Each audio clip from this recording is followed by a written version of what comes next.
So what I want to talk about now is the basic stance in Jeet Kune Do. It's called the jong stance, which in Cantonese means en garde. The en garde stance is the stance that is it's meant for maximum offensive and defensive capabilities. By that I mean is that stance is designed so that you can move in any direction, you can move comfortably, you don't have to set anything up, and you can use all of your tools from the stance. The way that it was designed was also for maximum protection of your body.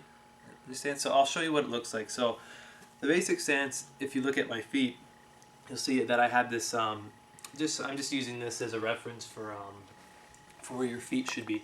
So if you have a line down the center of your body, right, you want to have the toe, like the inside of the foot around the toe area.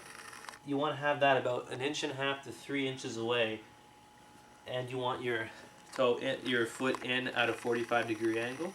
The reason being is that when it's on this angle, that when you have your knee bent, that it should cover your groin area from any straight kick. So if my foot was open like this, if my foot's pointed forward, then my groin area is exposed. So since we're taking into account that this is a street fighting art, that we want to have everything protected as best we can at all times. So by having my foot angled at a 45-degree angle, it will protect my groin area. So this is going to depend. It can be slightly different depending on the person. If like you have bigger feet, or if you have maybe knee problems or something, you're going to have to adjust it. But just always be mindful that the reason why it has to be turned in enough so that you are protecting your groin. Okay.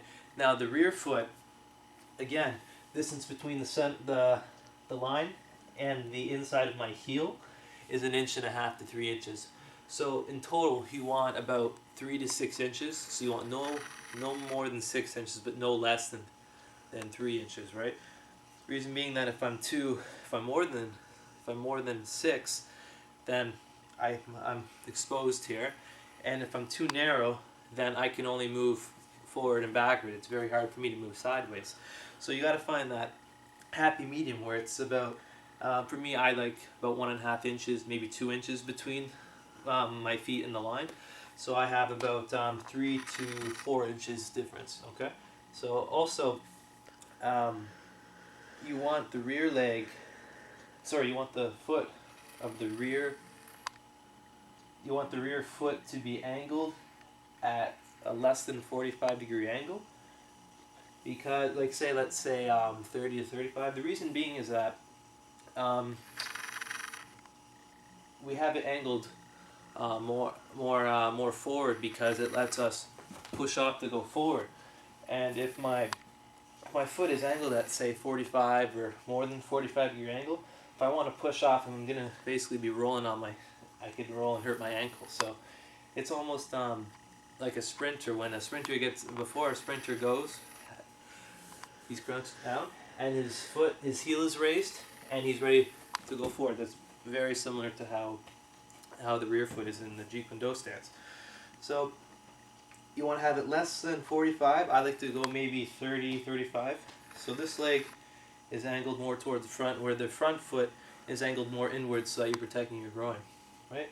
You want to have the rear heel raised at all times to allow you to go forward.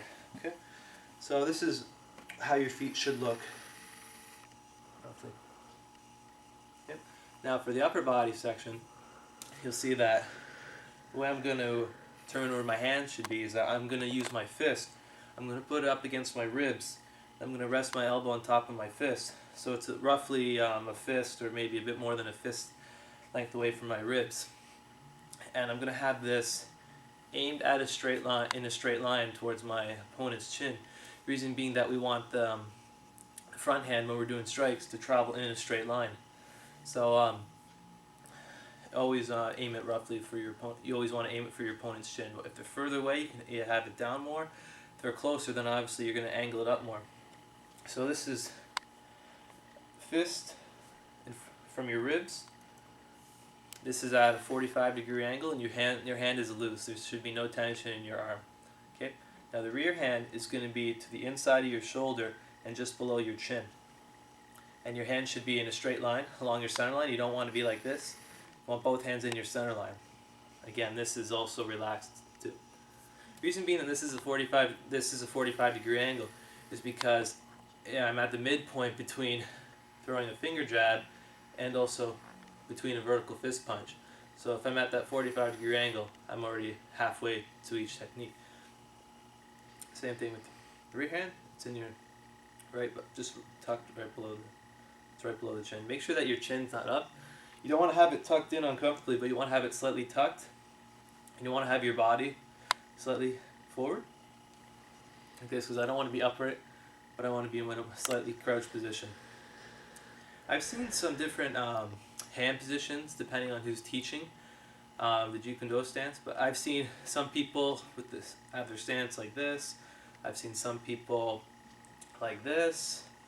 I've seen some people like this. You know, so you're going to find some variation in the hand position, but the way I have learned it and the way that I believe makes a lot of sense is the way that I'm showing this way. Reason being is that if my hands are in the center, I'm already covering a lot of my body from attacks, right? So this way, my hand's traveling in a straight line, the target, and also this way, if my hand is right in my center, I can block any incoming shots this way, and if it's a, say like a hooking motion, I go out to the side like this, whereas if I'm already here, there's a shot coming this way, I have to travel further to get to it. Also, one defensive move in Jeet Kune Do that comes from Western boxing is called the catch, where you essentially, it's almost like you're catching a baseball. And if a punch is coming at me, and it surprised me, I go like this, my hand's already up. It's right where it should be if a punch is aimed at my face. But if my hand's here, I try and catch it, I have to move it. So essentially I have to travel a bit further to defend myself, whereas if my hand's already in the center, I can protect my face. So that's why it's best to, I think, like in my opinion, I think it's best to have both hands right in the center. Okay? So, to review, feet should be on an angle. To determine this distance, it's going to depend. Like, you don't want to be too narrow because then I have no balance, but if I'm too wide, then I don't have mobility. So I gotta find a good comfortable distance where I can move in any direction, and I'm not at a loss of balance if I was to be moved. Right? So it's gonna be different for everyone. Some people have longer legs, some people are shorter, so it's gonna be different. For me, it's probably shoulder width and a half distance between my legs. So just find what works best for you. Okay? So from the side, this is how the stance should look.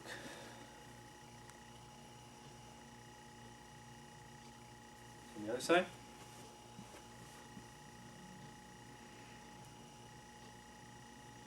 From the rear.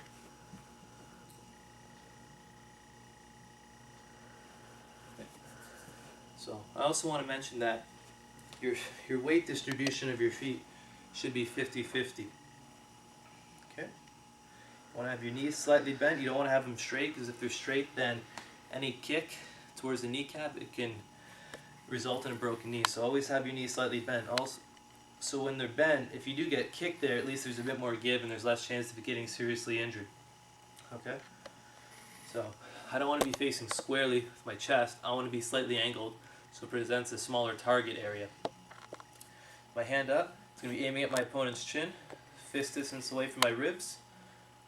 My chin is slightly tucked, and my rear hand is on the inside of my shoulder and just below my chin.